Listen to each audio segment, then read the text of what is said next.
నరేంద్ర మోడీ గారు వారికి ఈ తెలంగాణ శాసనసభ నుంచి అనేక మంది సభ్యులు కాంగ్రెస్ సభ్యులు మాట్లాడింది. సంతోషం.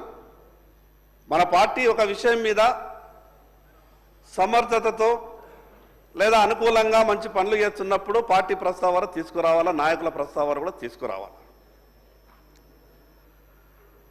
అధ్యక్ష, ఈ శాసనసభ 4 సార్లు ఈ బిల్లు మీద ఏకగ్రీవ తీర్మానం చేసింది. సహజంగా శాసనసభలో ఎన్నో తీర్మానాలు జరుగుతాయి. కానీ ఈ శాసనసభలో 4 సార్లు తీర్మానం జరిగినప్పుడు అది 2004 నుండి ఈ రోజు వరకు ఏ ఒక్క రాజకీయ పార్టీ కూడా వ్యతిరేకించలేదు, ఏ ఒక్క సభ్యుడు కూడా వ్యతిరేకించలేదు. బహుశా ఇటువంటి బిల్లులు అరుదుగా శాసనసభలో కనిపిస్తాయేమో నాకు అనిపిస్తుంది. అధ్యక్ష,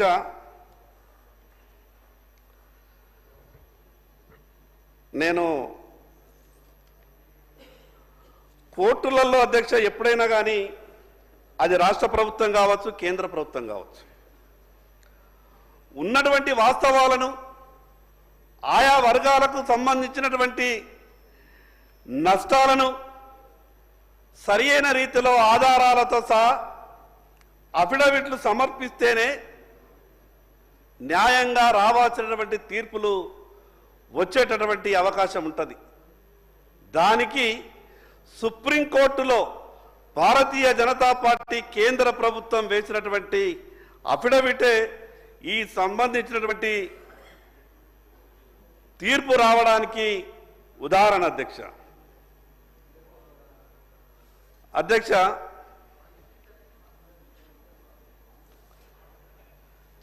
కొంతమందికి కొన్ని అపోహలు ఉన్నాయి.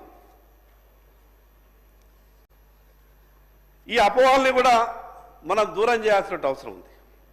ఆయా వర్గాలలో ఈరోజు వర్గీకరణ జరిగిన తర్వాత పోరాటంలో కూడా ఏబీసీలుగా వర్గీకరించాలని పోరాటం చేసిండ్రు.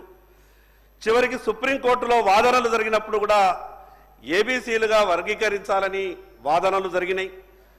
కానీ ప్రభుత్వం ఇక్కడ చేసినటువంటి ఒక విషయం ఏంటంటే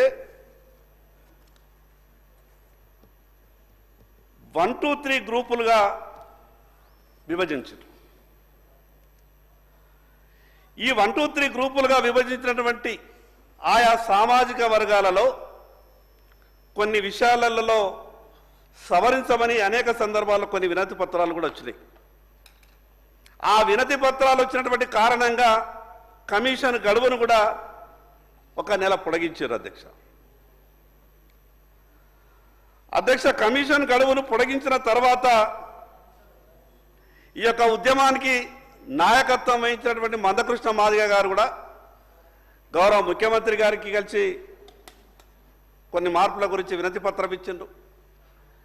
సబ్ కమిటీ చైర్మన్ అయినటువంటి ఉత్తమ్ కుమార్ రెడ్డి గారికి కూడా వినతి పత్రం ఇచ్చిండ్రు.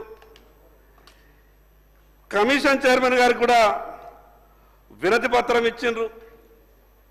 కానీ నెల కమిషన్ గడువు పెంచిన తర్వాత ఆ యొక్క కమిషన్ ఏమి నివేదిక ఇచ్చిందో రెండవసారి అనేది సభలో ఉన్నటువంటి సభ్యులందరికీ, మరి అదేవిధంగా మిగతా పోరాటం చేసినటువంటి ఆ నాయకులకు, ఆయా వర్గాలకు, ఆందోళన వ్యక్తం చేస్తున్నటువంటి వాళ్ళందరితో కూడా ఒక సమావేశం ఏర్పాటు చేసి కమిషన్కు నెల గడువు పెంచిన తర్వాత ఈ రకమైనటువంటి నివేదిక ఇచ్చింది, దీని మీద మీ అభిప్రాయం చెప్పమని అడిగితే కొంత బాగుంటుండే. ఆ విషయంలో కొంత ప్రభుత్వం దృష్టి పెడితే బాగుంటుండే. వాళ్ళందరి కోరిక సహజంగా బీసీలలో ఏబిసిడీలు ఉన్నాయి. కానీ ఈ వర్గీకరణలో గ్రూప్ 1, గ్రూప్ 2, గ్రూప్ 3 అనే మనం అంశాన్ని తెర మీదకి తీసుకొచ్చినాం. సుప్రీంకోర్టులో వాదనలు కూడా ఏబీసీలుగానే జరిగినాయి. ఏబీసీలుగానే వాదనలు జరిగినాయి కాబట్టి ఆయా వర్గాలకు సంబంధించినటువంటి నాయకులు వాళ్ళు వినతి పత్రాలు ఏమని ఇచ్చినారంటే, మాకు ఈ గ్రూప్ 1, 2, 3 అని కాకుండా ఏబీసీలుగా ఉంటేనే బాగుంటుంది. రేపు సెలక్షన్లో రోస్టర్ పాయింట్లలో ఏబీసీ బదులు గ్రూప్ 1, 2, 3 అని పెడితే అధికారులు కొంత తప్పు చేసేటటువంటి అవకాశం ఉంటుంది కాబట్టి దాన్ని గ్రూప్ 1, 2, 3లు కాకుండా సుప్రీంకోర్టు తీర్పుకు అనుగుణంగా ఏబీసీలుగానే సవరించాలని ఆ ఉద్యమానికి నాయకత్వం వహించినటువంటి చాలామంది వాళ్ళు వినతి పత్రాలు ఇచ్చిండ్రు.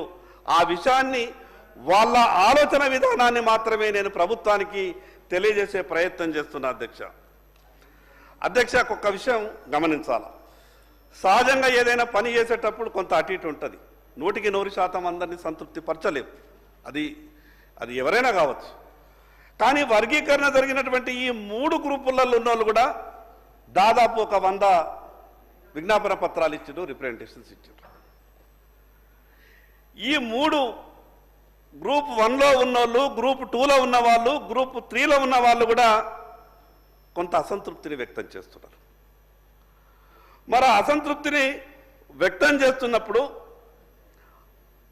ఆయా వర్గాలను పిలిచి ఒకసారి దీనికన్నా ముందే ప్రభుత్వం పిలిచి వాళ్ళకు ఉన్నటువంటి కొన్ని విషయాల మీద కూడా చర్చిస్తే బాగుంటుండే. అధ్యక్ష ఈ వర్గీకరణ అందరికీ న్యాయం జరగాలన్న ఆలోచనతోనే ముందుకు సాగింది. మరి అటువంటి సమయంలో ఇది నా వ్యక్తిగతంగా నేను చెప్తున్నటువంటి విషయం కాదు.